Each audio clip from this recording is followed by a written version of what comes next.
Welcome back to English Talk Podcast. Today, we're doing a deep dive into something really down to earth, you could say. Yeah, quite literally. We're exploring how simple, everyday actions, things you can do, can make a genuine difference. Exactly. Starting with something as basic as, well, getting your hands a little dirty. Right. Our mission today is to kind of unpack the surprising ease, maybe the personal satisfaction, and the, actual impact of planting trees. It seems small, but But it's becoming a thing, isn't it? Why are so many different people choosing to do this? What's the appeal? that's what we want to figure out, why it feels good, why it matters. And definitely stick with us because by the end of this, you'll see how joining a local green initiative isn't just like good for the planet, it can actually be therapeutic for you. hmm Good for the soul, maybe? Plus, you'll pick up some useful English vocabulary along the way. Okay, so let's dive in. The source material kicks off with this really vivid image, muddy shoes and sunburn. Yeah, straight away you get a picture, don't you? Totally. Someone's been outside doing physical work, probably for a while. And it quickly tells us what? Planting trees. hmm And not just, one or two, it mentions a specific number. At least 15 saplings. Right, saplings. And just so everyone's clear, a sapling is basically a young tree. It's small, slender. So planting 15 of them, that feels like a decent amount. You're putting quite a bit of new life into the ground. It's not just symbolic. Definitely not. It's a noticeable effort. And this wasn't just someone doing it on their own, was it? No, it was part of something bigger, more organized. Exactly. The source says it was a reforestation initiative. That's a key word. Reforestation. Yeah, So okay. planting trees where they used to be, right? Where they've been cut down or cleared. Precisely. Bring your forest or woodland area back. And this one was run by a local environmental group. Ah, okay. So a collaborative effort. hmm And the location detail is interesting, too, near a river. Why is that significant? Well, planting near rivers is often important for stopping erosion, the soil washing away. So these projects are often targeted for specific environmental benefits. Makes sense. Now, what really grabbed me was the motivation, the person involved. Yeah. They weren't always like super into environmental stuff. Yeah, the source uses that phrase, into that kind of stuff. Right. Suggests it was a bit of a shift for them. So what changed? What pushed them to actually go out and plant trees? It seems the trigger was seeing the effects of deforestation firsthand. Deforestation. So large areas of trees being cleared away. Exactly, for farming, building, whatever. Seeing that impact, seeing the bare land, it seems it sparks something, a feeling that just, I don't know, talking about it wasn't cutting it anymore. Right. That shift from just being concerned, maybe worried, to actually thinking, okay, I need to do something. Yeah, that urge to move from talk to action. And I think that's something a lot of us can probably relate to. You hear about these big environmental issues, climate change, habitat loss. It feels huge, overwhelming. Totally. Mm-hmm. And you want to help, but Mm.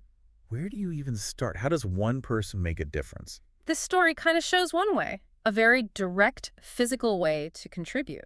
And it tackles that idea, that maybe misconception, about who does this work. The image of the hardcore environmentalist or activist. Right. Is it only for them? Apparently not. The source makes a point of describing who was actually there. It wasn't like that at all. Who is there then? A real mix. All ages, students, parents with their kids, people who work in offices, retirees, just, regular people from the community. That's really interesting. So it wasn't about being an expert or having some special identity. No, the common thread seemed to be simply wanting to make a small difference. That's the phrase used. A small difference that makes it feel much more achievable, accessible. Absolutely. It shows that this kind of volunteering is open to pretty much anyone. You just need the desire to pitch in. Okay, so let's say you've shown up, you're motivated. What does getting your hands dirty actually involve? What's the process? It sounds pretty straightforward based on the description. You dig a hole. Right, big enough for the roots. Yeah, got to give the sapling a good start. Then you place the young tree in the hole, carefully. Yeah. Fill the soil back in, pat it down a bit so it's firm around the roots, and then give it some water. And then on to the next one? Pretty much. Yeah. Dig, plant, fill, water, repeat. It sounds physical, obviously, but does it sound like, back-breaking labor? It doesn't seem to be described that way. It's physical, yes, you'll use your muscles, but not like extremely strenuous, more like steady, focused work. Yeah. Productive physical activity. And there's a feeling that comes with it. The source uses a specific word, therapeutic. Yes, Therapeutic, meaning it's good for your mind, your mood. It helps you feel calmer, maybe less stress. Why therapeutic, though? What is it about planting a tree? The source suggests it's about the satisfaction. Planting something alive, something that's going to grow potentially for decades, maybe even centuries. Wow. Yeah, I can see that. That feeling of contributing something lasting.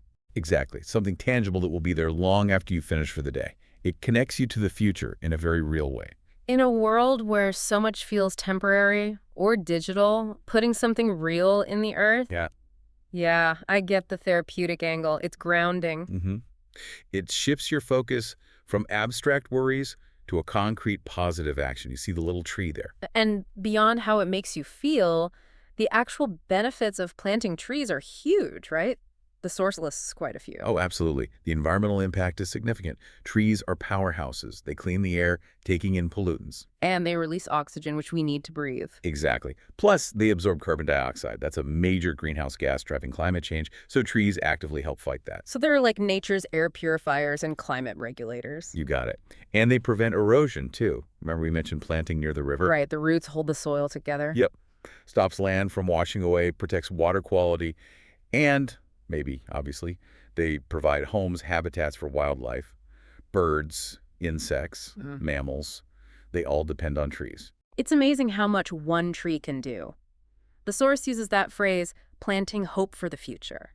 And when you list all those benefits, cleaner air, climate help, less erosion, homes for animals, you really understand why. It connects the simple act to this much bigger positive impact on the whole ecosystem. Ecosystem. That's the whole community of living things and their environment working together, right? That's it. So planting a tree isn't just planting a tree. It's like investing in the health of that entire system. Planting hope. I like that. Me too. And it seems these projects happen in different kinds of places, too. It wasn't just the riverbank. There was another invitation mentioned. Yes. For planting trees along a highway the next week. See, that shows how versatile these efforts can be. Planting along a highway serves a different purpose again. What's the goal there? Creating a natural barrier, the source called it. A natural barrier. So using trees as a screen, basically. A screen against what? Noise, mostly. Traffic noise. And also air pollution from the cars. The trees can actually absorb some of that pollution and block the sound from spreading into nearby neighborhoods. That's clever. Using nature to solve urban problems. Exactly. So tree planting isn't just for wild areas. It improves city and suburban life, too. Okay, so this is sounding more and more appealing. Let's say someone listening is thinking, all right, I'm interested, this sounds good, maybe even therapeutic. How easy is it to actually join in? What do you need? Well, this is another point where the source makes it sound really accessible. You might worry about needing tools, right? Shovels, gloves. Yeah, do I need to buy special gear? Often, no. The source suggests the organizing group usually provides all that. Gloves, shovels, water. Oh, nice. And often snacks, too. Snacks. Free snacks for planting trees. Okay, now I'm definitely interested. A pretty good perk, isn't it? So if they provide the tools, the water, even the snacks, what do you need to bring? It boils down to something really simple, according to the source. Decent shoes and a bit of motivation. That's it. Decent shoes, ones you don't mind getting muddy, I guess. Exactly. Comfortable, sturdy footwear, and just the willingness to be there and help out. That really lowers the barrier, doesn't it? No special skills needed, no equipment costs.